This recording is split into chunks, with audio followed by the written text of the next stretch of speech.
Hola, ¿cómo están? Ojalá que muy bien. Y aprovecho para desearles un feliz año. Ojalá que este 2023 venga cargado de muchas cosas buenas. Quiero agradecer a las personas que se han quedado en el canal y también a las que se han suscrito últimamente. Muchas gracias de verdad. Lo aprecio mucho. A la fecha que estoy grabando esto es la temporada de resúmenes anuales y no me quería quedar fuera. Así que hoy vengo a ventilar mis vergüenzas. Y es que por lo general no suelo tener muchas lecturas de formato tradicional y por lo mismo había optado por realizar el tag de Nuevo Año o de los inolvidables del 2022 en este caso, de la maravillosa Kyoko del canal Kyoko S Words.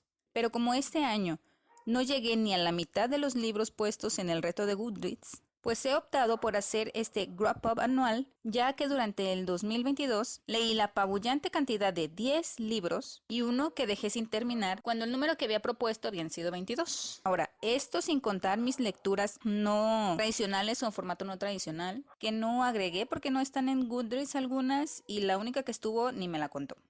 Por lo que opté por hacer un video exclusivamente para estas lecturas que espero traer un poquito más adelante. Ahora, según Goodreads, mi promedio de calificación fue de 3.3 estrellas, de las cuales una no terminé, por ende no califiqué, al igual que otras dos que no tienen calificación, una de 2 estrellas, 4 de 3 estrellas y 3 libros a los que califiqué con 4 estrellitas. Y pues lo que les vengo a presentar a continuación en este video es una charla ligera y muy a grosso modo de cómo me fue con estas lecturas.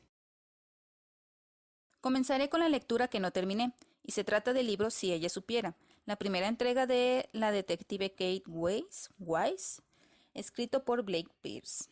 Este libro, narrado en tercera persona si no recuerdo mal, es un libro en el cual la recién jubilada agente del FBI decide involucrarse en un caso cuando la hija de una de sus amigas es asesinada, y no se ha detenido el responsable. Recuerdo que este libro me estaba entreteniendo. Esto en gran parte a que el protagonista tiene 55 años, había perdido a su esposo si no mal recuerdo, y en el momento en que inicia la historia tiene que lidiar con el ¿y ahora qué? Que le había dejado su jubilación como agente. Hasta donde llegué me parecía que estaba bien escrito, pero en sí nada sobresaliente. Ahora tampoco fue gran parte de lo que leí, y esto se debe a que me quedé sin la aplicación del Kindle.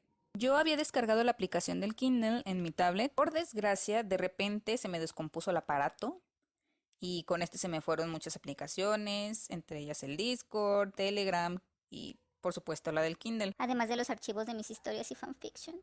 Tengo el último en hiatus, desde el capítulo 5. Y ya sin tablet, de hecho aún sigo sin tablet, opté por descargar otra vez la aplicación del Kindle en un celular que se estrelló, por lo que procedí a hacer una tercer descarga en mi celular viejito, pero como a mi hijo le dio por arrojarlo hacia el techo para ver si podía volar, igual también se descompuso. Y desde ese día ya no he vuelto a leer en digital. Ahora tengo otro teléfono funcional, pero sin memoria interna porque pues ahí tengo los automes. Continuando con los libros autopublicados que leí, les traigo dos a los que no les puse calificación por lo mismo. Del primero del que les voy a hablar se llama El ser que habita en mí. Es una historia tipo thriller con tintes sobrenaturales, del cual la estructura me pareció interesante porque cambia de perspectiva para seguir a un protagonista, después a otro y a otro, para relatar y explicar los acontecimientos. A este libro definitivamente le faltó edición. El otro libro autopublicado que leí fue El origen de la sombra, y por su parte me gustó mucho más que el anterior. En este seguimos la vida del protagonista, desde poco antes de su nacimiento, durante su difícil infancia, y cómo tras cierto evento vienen ciertas consecuencias que lo llevan a ser recluido en cierto lugar. Ahora, disculpen si estoy titubeando mucho, pero este y el anterior son libros que, como suelen quedarse en la media, son esos libros que se van olvidando muy pronto. Me parece recordar que El origen de la sombra no tiene capítulos, pero debido a la prosa no me costaba trabajo seguirlo. De hecho, me pareció que estuvo bastante bien. Sí te hace sentir empatía por el protagonista y pensar que si ciertas cosas en su infancia no se hubieran dado de cierta manera, su futuro hubiera sido distinto.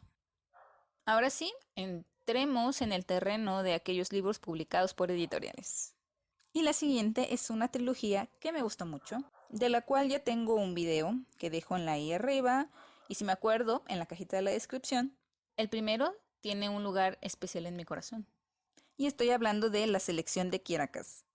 También leí La Élite, que fue el libro que menos me gustó de los tres. Me pareció en muchos momentos innecesario y repetitivo. Pero lo que es peor, se centra en desarrollar el triángulo amoroso, que olvida desarrollar aspectos más trascendentes del world building que el mismo libro comienza a proponer. Y bueno, el tercer libro, que es La Elegida, este consigue repuntar. La última parte se vuelve frenética, le da un vuelco a muchas cosas. Sin embargo, como se apresura tanto, todo termina pasando muy rápido y muchas cosas se quedan sin desarrollo. Tanto así que mete parejas muy sacadas de la manga. Para mí en ningún momento antes lo planteó, pero simplemente pasaron esas cosas en esas últimas 20 páginas. Además de que se deshace de personajes porque simplemente ya no sabía qué hacer con ellos. Los otros dos no los voy a leer, para mí no existen, porque si en 3 libros, que pudieron haber sido 2, para mí no fue capaz de dar un cierre muy contundente, creo que en los siguientes 2 libros tampoco lo va a hacer. Ahora voy a comentarles del último libro que leí en el 2022. Otro de esos libros que, aun cuando no tenía las expectativas elevadas, yo pensé que este libro me iba a gustar porque es paranormal. Sin embargo, no fue del todo así. Y estoy hablando de Wolfsong, o La canción del lobo en español. En un inicio me atrapó, me pareció muy conmovedor y entrañable. Yo solo quería abrazar a Ox y decirle que estaba bien llorar, que ya era valioso simplemente por el hecho de existir. El cómo va creciendo, va estrechando lazos, más allá de su mamá con los chicos del taller y después con la familia Bennett. Sin embargo, poco antes siquiera de llegar a la página 200, el libro se me hizo algo incómodo por un rato. Luego, no sé si largo o tedioso o simplemente en este punto ya no me importaba qué estaba pasando con los personajes y lo leí simplemente para ver el final. Tanto así que a mi edición le faltaron 33 páginas. Me molesté en buscarlas o pedirle a mi hermana que me prestara su libro para ver qué me estaba perdiendo porque de verdad sentí que no me perdía de nada. Y bueno, el final Vamos con lo peor y lo mejor de mis lecturas de formato tradicional del año 2022. Y de los cuales voy a comenzar primero por lo peor. Si han visto mis últimos videos, esto no es sorpresa para nadie. Lo peor de mi 2022 fueron Una corte de rosas y espinas y Una corte de niebla y furia de la autora Sarah J. Maas. Aun cuando mi opinión siempre va a ser subjetiva, aquí no hay objetividad. Pero aún dentro de mi subjetividad, puedo decir, en este caso, los libros Acotaria Kumaf no son buenos. De estos 2 libros fue el segundo al que le puse 2 estrellas y mi peor calificación del año pasado.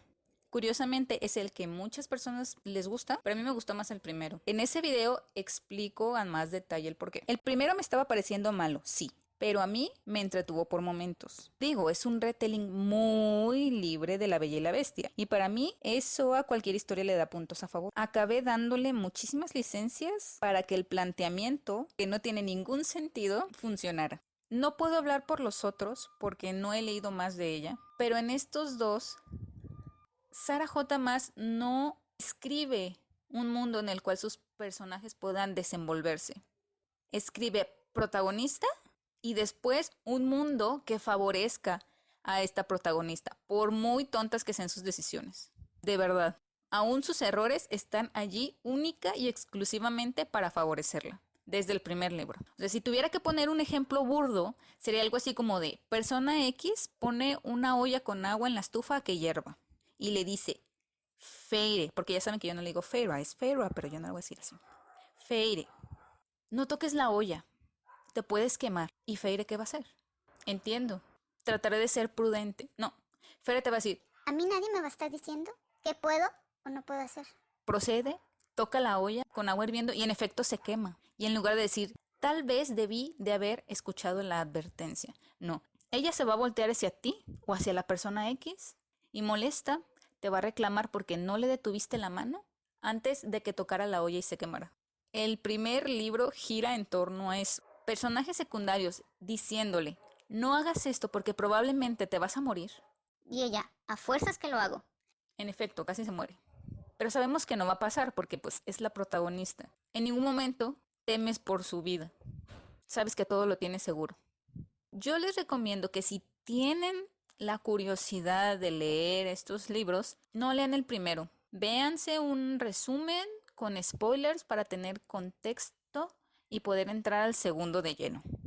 Igual lo disfrutan más. Y por último, ya para concluir con este wrap up, el cual se está resumiendo a lo que yo sentí con mis lecturas del año, les comentaré mis 2 mejores lecturas del 2022. La primera, a Lupita le gustaba planchar. Este libro fue escrito por Laura Esquivel, autora mejor conocida por su obra como Agua para Chocolate, la cual planeaba leer antes que esta, pero a Lupita le gustaba planchar, estaba de oferta. Así que pude comprarla primero y me pareció un muy buen libro. Para mí fue una muy buena manera de conocer la prosa de la autora. No es rebuscada, pero a mí sí me resultó muy evocadora la prosa de Laura Esquivel. Cómo de algo que parece tan simple como planchar puede dar pie a una historia que te expresa situaciones internas de la protagonista, cómo da pie a la presentación de un crimen del cual ella es testigo, y conforme va avanzando la historia, la autora denuncia la inconformidad por la corrupción existente en este país, mientras incluye elementos de pueblos originarios, a la vez que las desarrolla en un contexto contemporáneo. Casi me hace llorar con su última frase, de verdad. O sea, yo leí esa última frase y sentí que se me hacía un nudo en la garganta.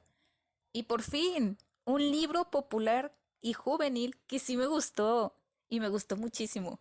De hecho, lo leí a principios de año y ni me acordaba que había sido el 2022. Yo pensé que lo había leído antes. Estoy hablando de Moriré besando a Simon Snow o Carry On, de la autora Rainbow Rowell. Y para mí libro autoconclusivo porque no voy a leer los siguientes 2. Carry On me pareció una sátira al cliché del elegido, muy ingeniosa. Y a excepción de las primeras 100 páginas que me estaban enfadando un poco, porque el inicio me pareció un resumen de como 7 cursos de la escuela mágica, con un montón de lo que supuse fueron referencias a la saga del niño mago, cuyas iniciales son las mismas que la de una compañía que hace computadoras, y de la cual, como yo no leí los libros, y ahora menos voy a hacerlo, no capté y no disfruté como supuse. O sea, por mí pasaron sin más. Como supuse un fan lo habría hecho. Después, como este libro comienza narrado por Simon Snow, pues volviendo a Simon, puedes ver su obsesión con la desaparición de su compañero de cuarto, entre comillas antagonista de la historia, Buzz, enfocada de muy mala manera, ¿sabes? El muchacho estaba en modo paranoico, asegurando que Buzz tramaba algo, y yo de, cálmate. A ver, respira, cálmate. Manera de manejar el hecho de que tu vida gira en torno a él está muy mal enfocada. Definitivamente, Buzz es lo mejor de todo Carry On. Al menos para mí lo fue. Gracias a la autora por crearlo. Mi parte favorita siempre eran los capítulos narrados por él. En mi cabeza, Buzz era una versión de Tom Hiddleston en su papel de Loki, pero de 18 años. Y vampiro. Fascinada. Fascinada estaba. Para la mitad del libro pude descifrar los misterios del Humdrum y aún así me gustó mucho cómo lo desarrolló. La manera en la que lleva la historia es maravillosa y el final es muy, muy emocionante. Muy buen libro. Por fin, hasta aquí llegó mi resumen. Por mi parte, me despido, esperando vernos pronto. Adiós.